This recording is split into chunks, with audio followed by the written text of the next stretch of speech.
Peace to the family and blessings to the tribe. This is your apostle, Bongani Blacksmith.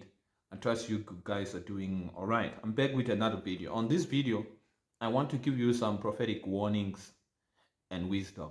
And this video is for those of you who are in training in the prophetic, those of you who are emerging in the prophetic, those of you God is rising in the prophetic. Especially those of you that have already started stepping out, sharing words of prophecy, words of wisdom, words of knowledge, stepping out and becoming a blessing to people. This video is most important for you guys. All right. So without waste of any time, let's get into it. Warning number one. The first warning is something I've written about again and again and again on our Facebook community. Okay, and that is, you must be yourself. Be yourself. Be yourself. It's so easy to try to become like the person who has influenced you. The person whom you respect, the person that you highly esteem, the person that you look up to. Excuse me. Maybe the person that you're even using as a model for your ministry. It's so easy to get caught up trying to become like them. But you must understand, the moment you try to become like someone else, you are stepping out of your own anointing. You're stepping out of God's original design for your life. You are stepping out of who God has made you to become. Right? I mean, you can check things that God has created. God never creates two things that look the same. You can look in creation. Look at the different types of flowers we have in the world, in the universe. Look at the types of animals that we have. I mean, us humans, think about it. We're not all black. We are not all white. We have all types. You understand? So God, as a creator, His creativity is also expressed in the things that He creates. So there's no way God has called you to become exactly like another man of God, like another woman of God. So it's a trap. It's one of the traps, and I see this a lot in the continent of Africa, and I've actually started noticing it in other nations, that a lot of emerging prophets, when God is using you, there's someone God is going to use to inspire you, to build you, to train you, to sharpen you, to groom you, to mentor you, or whatever, to father you, whatever term you want to use, right? But you must then be wise enough to be able to learn from a person without wanting to be like the person.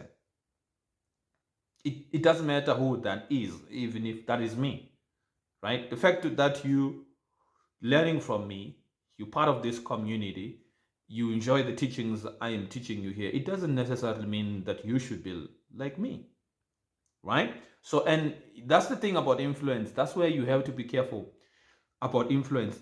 Influence is a very serpentine power. It's a very indirect power. Influence. You can walk into, like, when we say someone, you can be influenced by a certain power, or you can be influenced by something and you are not even aware that actually this is happening to me. This is why it's very important you know who you are. You know what God has called you to do. You know who God has called you to become. You know how God has called you to operate. So that you can learn from your mentor, you can learn from your teachers, you can learn from your father, but still maintain that uniqueness that God has called you to walk into. I mean, Elisha had a lot of similar things with Elijah, his prophetic father. However, there's a certain uniqueness in the life of Elisha that we can all attest to if we read the scripture and we look at their operations and how they operated. There was a certain uniqueness. Like a good example would be, consider how Elisha's prophetic power covered even Gentile kings. Elisha prophesied, ministered to Gentile kings, right? So that's the thing.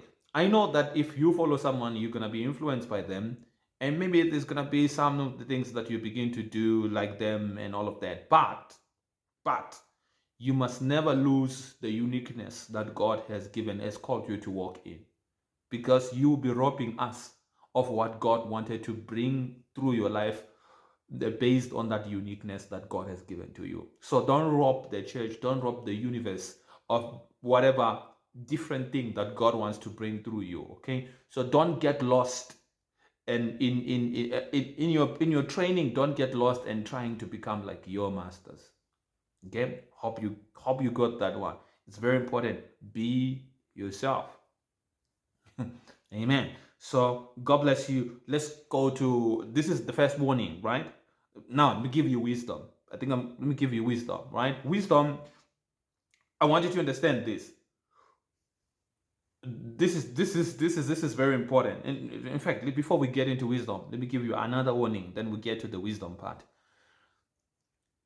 No matter how accurate and powerful you're becoming in the prophetic, I want you to understand, you always see in part. You always see in part. No matter how accurate you have become in your hearing, you always hear in part. So don't ever get to a place where you feel like you know all things, you see all things. Not even prophets of old did.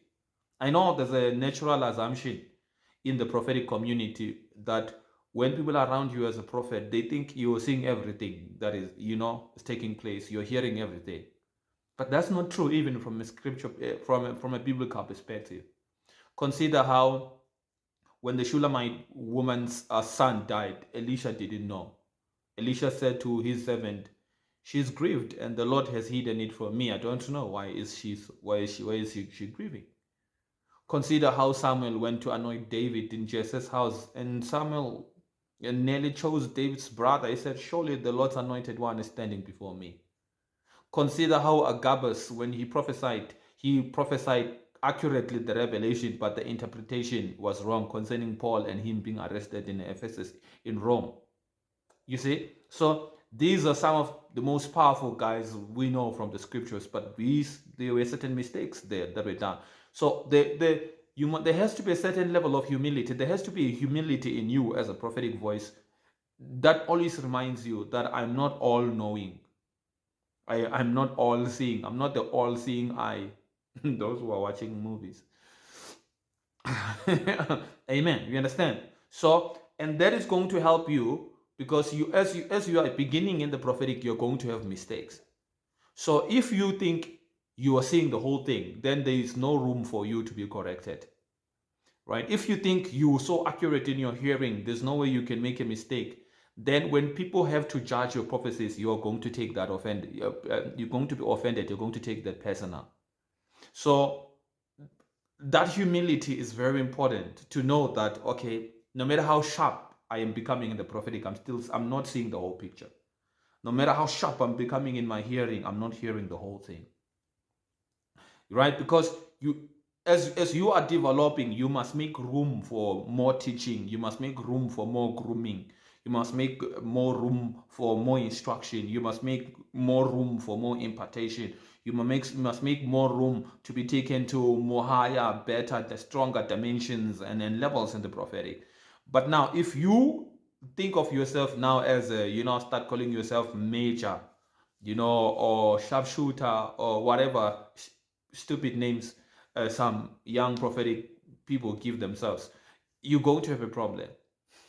Okay? You see in part. So you're going to make mistakes. So as God is rising you, some things you think you saw clearly and you find that there's a part that you didn't see. Right? Sometimes you get the revelation right, then you will maybe mess up the interpretation.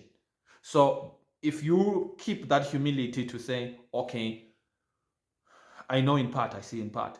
You remain humble, both to your teachers and to the people you prophesy to. I've seen people getting so mad because the people they were prophesying to disagreed with their revelation. And they will get mad. They will get so angry, as if like, yeah, I'm sure. Like, they pretend as if like, I'm 100% sure. I see everything, the whole picture, I can see it. No. Anyway, prophecy must be judged. People have a right to judge the prophecies you give to them. They have a right to reject or accept them. This is biblical. So that humility is important. Develop that humility, then, okay, I'm not all knowing, I'm not all seeing. Then work from that. and then keep on developing, keep on learning. Okay, these are 2 warnings. Tomorrow or a day before that, I'll give you 2 wisdom for those of you who want to prophesy, or especially those of you who are already moving in the prophetic. Okay, so God bless you. And all the new subscribers, I see you. Welcome to the tribe, welcome to the family, welcome to the community. I hope that you are enjoying the teachings. They're blessing you. They are taking you to new levels in the prophetic. And if you're watching for the first time, drop a comment. Let me know where you're watching from. Okay, I would love to know you. If you're watching me for the first time, you're new to the community, especially if you never met me on Facebook, you met me here, right? If you met me here, it's interesting. Community is growing. I have met a number of people that actually saw me for the first time on YouTube, which is beautiful. We thank God for technology. So I'm interested in knowing you guys, and those of you also who are coming from our Facebook community. You were there for the first time, then you saw me posting a link and you came here. I'm interested in knowing you. Drop a comment, let me know who you are, where you're from, and I'm going to be in touch. So God bless you. I'm going to be seeing you on the next video. This is Bongani Blacksmith. I'm signing out.